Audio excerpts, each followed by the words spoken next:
Alright, yo, what's up, guys? We are coming with video number 2.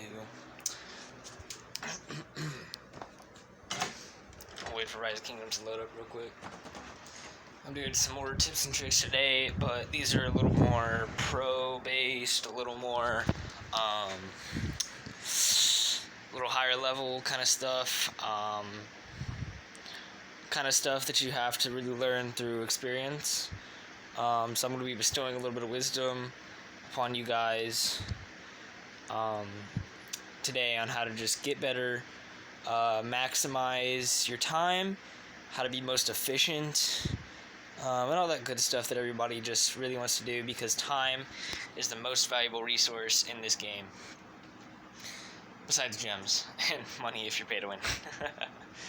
But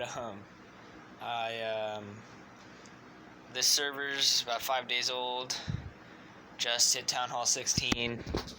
So I'm going to be doing a little bit of gameplay while I do this stuff.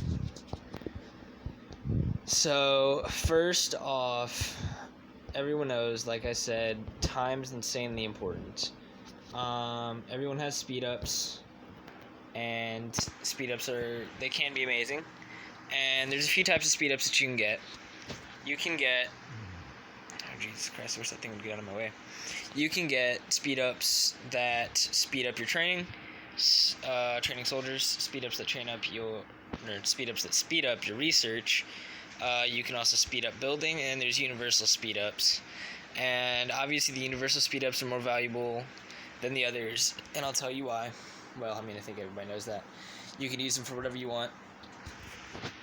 So whenever you're trying to speed something up, I usually find myself grinding on soldiers every now and again because I really get behind on those on my training. I end up having to use speed ups on that, and so whenever you're speeding something up, you always want to use the speed ups, the power ups, meant for that specific thing. So if I was to go in here and research frickin', I don't know, Spearman.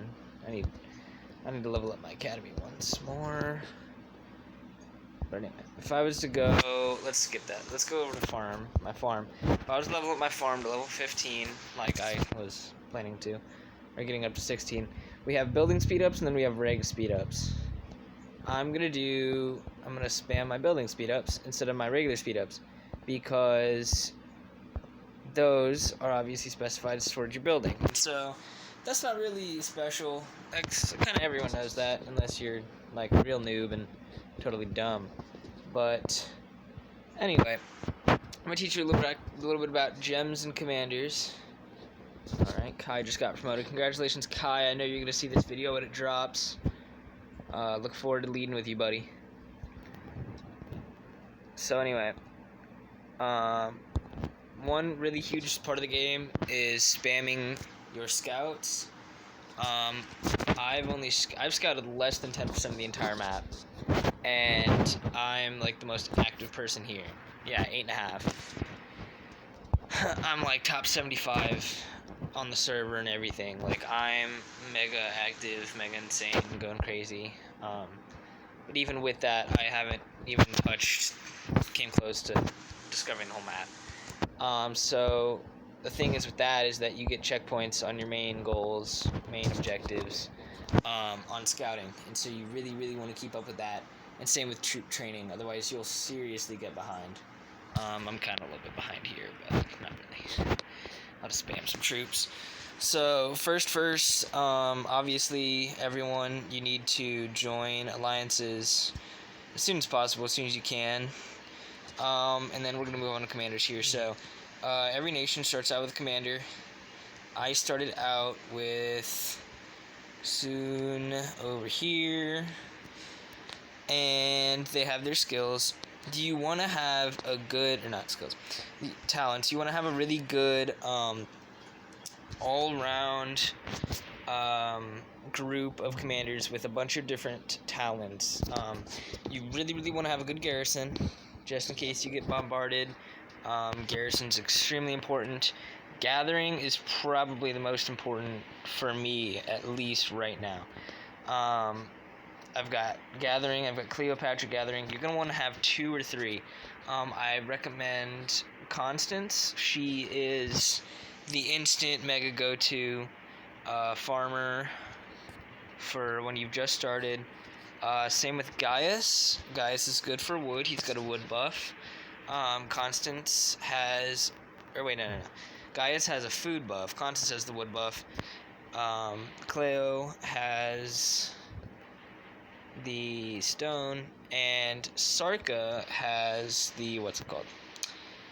She's the all-arounded one. She has a lesser buff, but for all, so she's an all-around gatherer. Those are the main ones that I use. Obviously, you're not going to get Cleopatra right off the bat like I did, so that's a little harder to do. And, oh shoot, I'm getting messages up here. Let me see. Let me check that. It's yeah, I'm making a video. I'm making a video, so let me check. Lions chat says, dang. Okay, yeah. I'm kind of pushing my alliance to grow right now. I'm about to hit 1 million, and we just hit 10. So I'm gonna say next goal gonna be 15 mil. Oh my goodness gracious, man. There we go.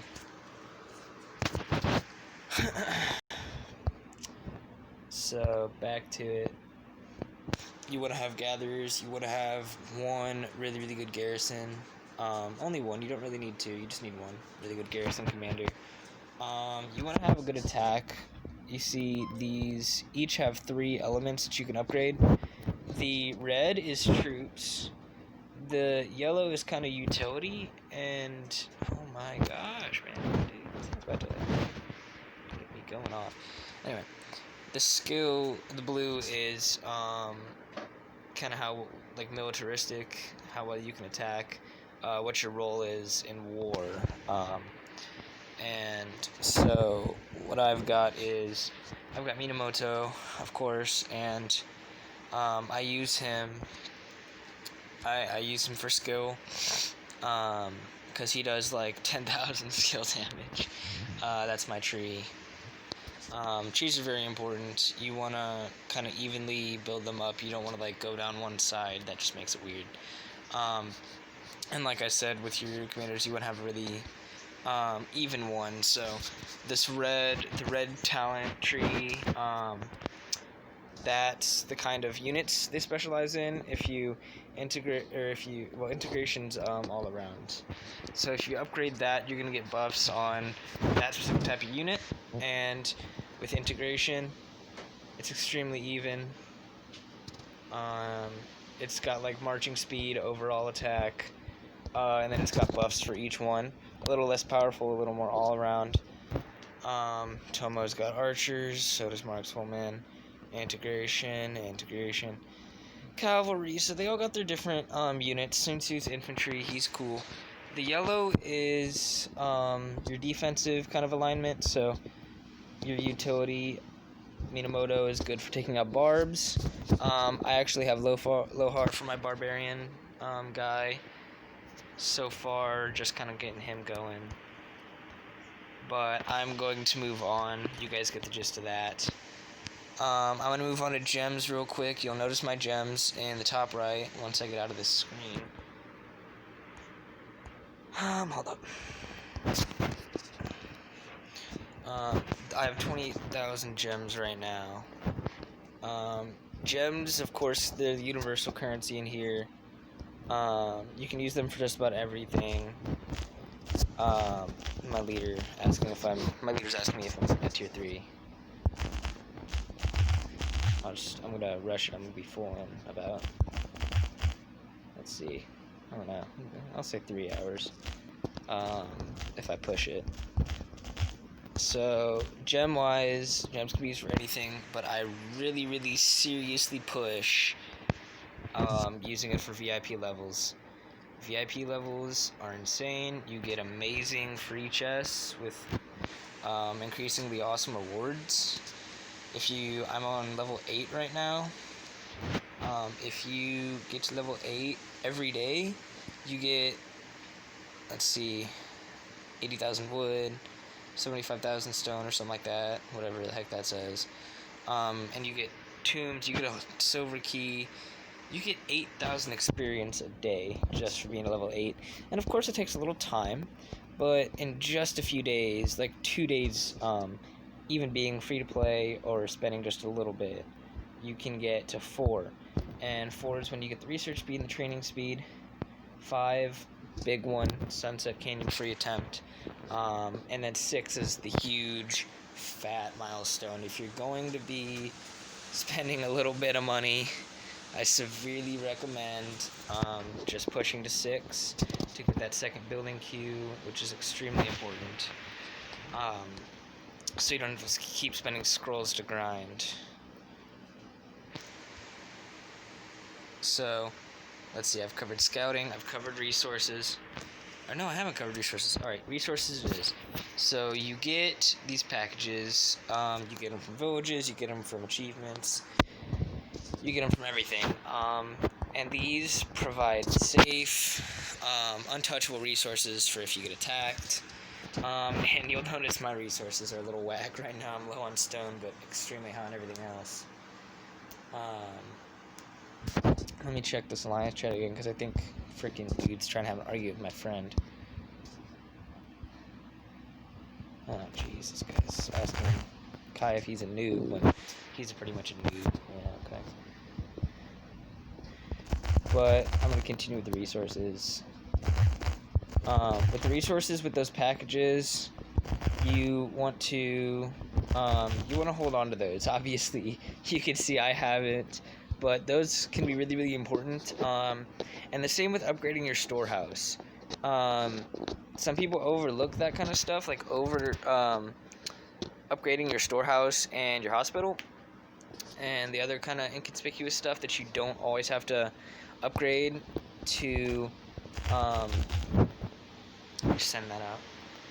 You don't have to upgrade to level up to all, but keeping everything upgraded and all around is really, really important.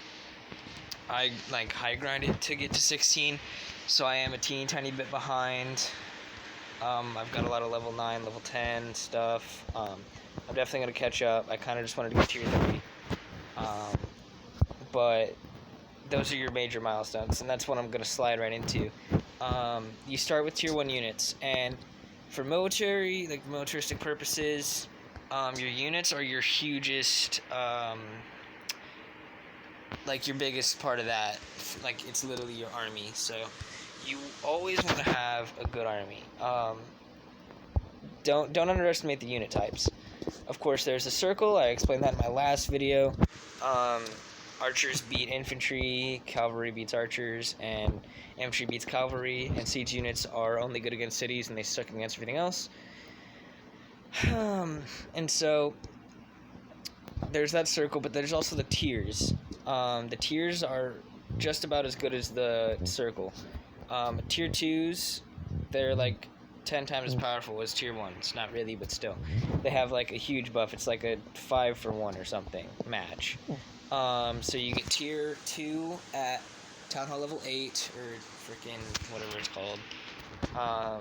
Yeah, City Hall level 8. And you get 3 at 16. That's going to be your major push for like the first couple weeks, is just grinding to 16, evening everything out, getting all your stuff to where it needs to be. Never really want to fall behind. One of the things I see a lot in players, even in the experienced ones that have played for a little bit, they let their resource points get really behind in level. I kind of did that a little bit just to grind here, but I'm going to catch up, don't worry. They let the resource points behind. They might even keep like the ones they build along the way at level 1 and just level up the just 1 so they can grind their town hall. And that's a terrible idea. Resources, that's like upgrading the resource points, resource farms, are really important. They obviously, it might not seem like a big difference, but it actually really, really is. Just upgrading it increases your hourly rate, and I mean that's like a 10% increase right there just in that one upgrade for that specific farm, the quarry that I have. Shoot, that one's at level 2? That's a problem. Must have missed that one. But anyway, you really want to keep everything all around. You want to grind 8, grind 16. Use your gems to buy VIP levels. You can do that by clicking on the VIP button. Hit the plus sign, and it's a 1-for-1 ratio. That's the best way to spend your gems. That's how I spend them. You may occasionally have to buy a few boosts, but besides that, I really I just really push VIP levels on that. Your trading post, once you get that at like level 10 or 8 or whatever, I think it's level 10, you get thank you, you get the Lucerne Scrolls. These give you really good buffs. It's definitely a good thing to look into if you have an extra $5, is unlocking the Divine Inheritance. You don't have to get the Archaeologist. You can just get Treasure Hunter, but the Archaeologist is actually really good if you have the money for it. Let's see. Oh yes, do not ever forget about your watchtowers or your castles. Obviously, the watchtower is a little bit more for, defense if you're attacked, but the castle is equally as important because it's for rallies, it's for support. Oh, would you look at that? A barbarian fort. I'm gonna have to get a piece of that. Oh, come on. I don't know why the heck it puts Cleopatra in that spot. She's really powerful, but that's just for gathering. So anyway, it makes you verify. Verifying, obviously, you want to do that as soon as possible. It does that to make sure you're not a bot playing the game, because that was a really solid problem back in the day. Still kind of is. And so that gives you rewards. I mean, there's no reason not to do that. And so, in your alliance, you want to be really active. You want to spam help. Help is an amazing thing for alliance. You get alliance credits for that, and actually there's an alliance store, which I'll show you if this verification will hurry up. The alliance store is awesome. Oh, of course, time out, you poopy heads. The alliance store, you can buy boosts, power-ups, that kind of stuff, resources, with your alliance credits, which you get from helping and whatnot. So, hitting the help button, that can help the little guys grow, by saving a lot of time for them, and you get rewarded for it too, so there's really no reason not to. Let's see, I think I've just about covered everything I wanted to cover in this episode. I'm doing a giveaway today. If you guys want to enter that, obviously, okay, I'm gonna have to do the verification later. I'm doing a giveaway today. I'm doing a Spellbreak key giveaway. It's for PS4 to get into the closed beta of Spellbreak. Spellbreak is not a sponsor of this video, but Spellbreak is a new battle royale game. One of my friends called it Battle Royale Harry Potter Zelda, 3D Battle Royale Harry Potter Zelda. Well, he called it Zelda, and then I called it that. So, look it up. It's fun. Watch some gameplay. It's a nice game. It's made by the guys that made Fortnite, but I'm telling you, it's not as bad as Fortnite was. So, I'm giving that away, and I'm also going to be giving away a $10 Google Play gift card. Nothing too big, just to start off with. But if you want to join that, make sure you're subscribed. Make sure you're following my Insta, which is going to be down below in the description. And DM me and comment on the video. Honestly, I don't really care if you comment on the video. Just DM me, check in, tell me who you are, and then don't forget to like. Don't forget to subscribe if you're not already subscribed. And besides that, I mean, I'll be doing a random drawing. I'll be making a video of that in a few days, once I get all the entries in. I'm just going to do a random kind of drawing. I'm going to do it separately so that hopefully we don't give two people or one person two amazing prizes. But yeah, if you want a $10 giveaway or free Google Play gift card, I mean, hey, you might as well just spend it on this game because you can get some really good stuff for $10. A couple of $5 packs, something like that. And then a Spellbreak key, which I'm giving away for free. If you don't want to play Spellbreak, it's actually a really, really popular key. You could totally find somebody that would like to buy it on Facebook or Instagram or eBay or whatever the heck, Amazon, whatever. It's actually really, really valuable. So if you don't want to play the game yourself, definitely go around, turn around, and sell it. Besides that, I hope you all have a great rest of your day, and tune in for the next video. Thank you.